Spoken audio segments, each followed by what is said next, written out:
नमस्कार, आप देख रहे हैं खबर 100 में हूं आपके साथ राहुल मौर्य। आइए रुख करते हैं इस वक्त की बड़ी खबरों पर, लेकिन उससे पहले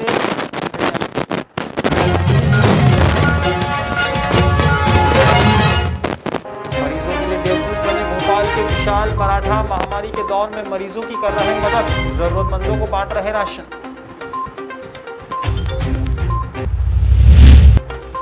बीजेपी नेता व कार्यकर्ता दिखे काफी सक्रिय, कोरोना से ग्रामीणों को कर रहे जागरूक। 2 गज की दूरी, मास्क है जरूरी का दिया संदेश।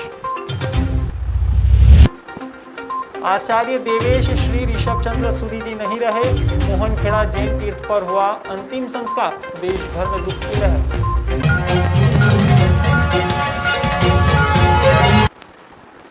कोरोना महामारी की भयावहता के बीच जहां अपने परिवार के लोग ही कोरोना मरीजों से दूरी बना रहे हैं, तो वहीं राजधानी भोपाल का एक युवा अपनी जान की परवाह किए बगैर मरीजों की सेवा में दिन रात एक किए हुए है।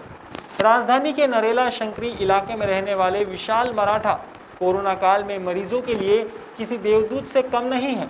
महामारी के बीच विशाल ने करीब 200 से ज़्यादा लोगों का इलाज कराया है।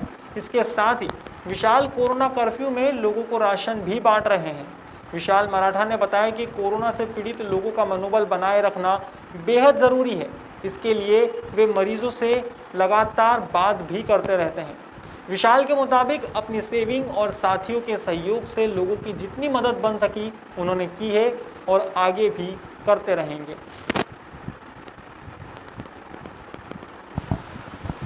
विशाल जी, कोविड की जो दूसरी लहर थी काफी भयावह थी, किस तरीके से लोगों की आपने मदद की और उसकी प्रेरणा कैसे मिली आपको? कोविड जो महामारी है वो बहुत ही खतरनाक थी।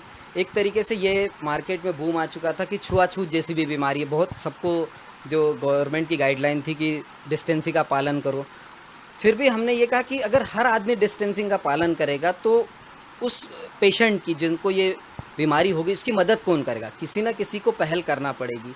जैसे डॉक्टर फ्रंट लाइन पे थे, नर्स थी, तो कहीं ना कहीं हमने भी ये पहल और इस चैलेंज को एक्सेप्ट करा और पीपी किट पहन के जो भी हर संभव मदद हो सकती थी उसको उस पेशेंट तक के जाके उसकी समस्या को सुना। उज्जैन के पिपली नाका क्षेत्र से एक युवक की हत्या का मामला सामने आया है। बताया जा रहा है कि खिलचीपुर नाका का रहने वाला महेश बागरी तिलकेश्वर कॉलोनी में रहने वाले अपने भाई तेजू के घर मिलने गया था। इस दौरान महेश नशे में था और उसने तेजू के घर के पास रहने वाले आकाश नाम के युवक के घर के सामने उल्टी कर दी थी, जिस पर आकाश विवाद भी करने लगा। महेश के परिजनों के अनुसार उन्होंने माफ़ी भी मांग ली थी, लेकिन आकाश इतने गुस्से में था कि चाकू लेकर आ गया और महेश पर वार कर दिया। इसके बाद इलाज के दौरान महेश की मौत हो गई है। अब पुलिस ने इस मामले को संज्ञान में लिया है और जांच शुरू की है। महेश चौहान नाम का व्यक्ति है जो कि आगर रोड खिलचीपुर नाका के वहाँ रहता है। अपने रिश्तेदार तेजू के यहाँ पर ये आया था तिलकेश्वर कॉलोनी में। यहाँ पर थोड़ी देर बाद में इन्हीं की गली के बाहर एक आकाश नाम का व्यक्ति है, उसके घर के बाहर महेश से उल्टी हुई। उसी चीज़ को लेकर इन लोगों में विवाद हुआ और बाद में आकाश ने जो है महेश चौहान को चाकू से वार किया, जिससे उसकी चोट से मृत्यु हो गई।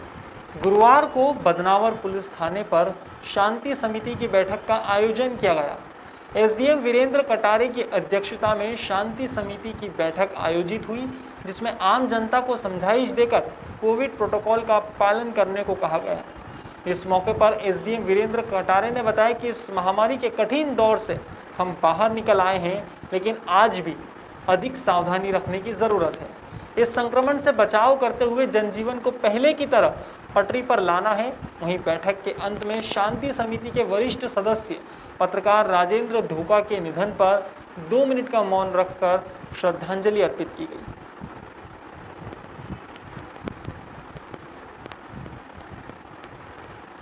राजगढ़ में भारतीय जनता पार्टी के जिलाध्यक्ष दिलवर यादव अपनी टीम के साथ ग्रामीणों को लगातार जागरूक करने का काम कर रहे हैं। अब हाल ही में उन्होंने कई ग्रामीण क्षेत्रों में जाकर लोगों को मास्क और सैनिटाइजर बांटे हैं। साथ ही 2 गज की दूरी, मास्क है ज़रूरी का संदेश भी दिया है। इस दौरान जिला अध्यक्ष ने लोगों को वैक्सीन लगवाने और कोविड-19 की जांच के लिए भी प्रेरित किया है।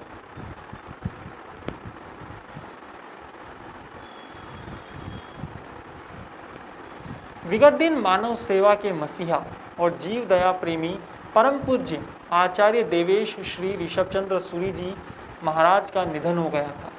3 जून को उनका जन्मदिन था और उसी दिन उनका प्रभु मिलन हुआ। अब आज सुबह मध्य प्रदेश के धार जिले के राजगढ़ के मोहनखेड़ा जिन तीर्थ पर उनका अंतिम संस्कार किया गया। इस दौरान कोरोना प्रोटोकॉल का पालन किया गया और संपूर्ण विधि विधान के साथ उनका अंतिम संस्कार किया गया। गौरतलब है कि वे लगातार जनहित के लिए कार्य करते रहे हैं।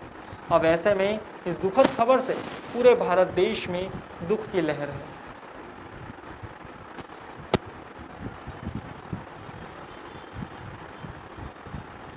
फिलहाल खबरों में इतना ही, लेकिन खबरों का सिलसिला जारी रहेगा। आप देखते रहिए खबर हंड्रेड, जनता की बुलंद आवाज।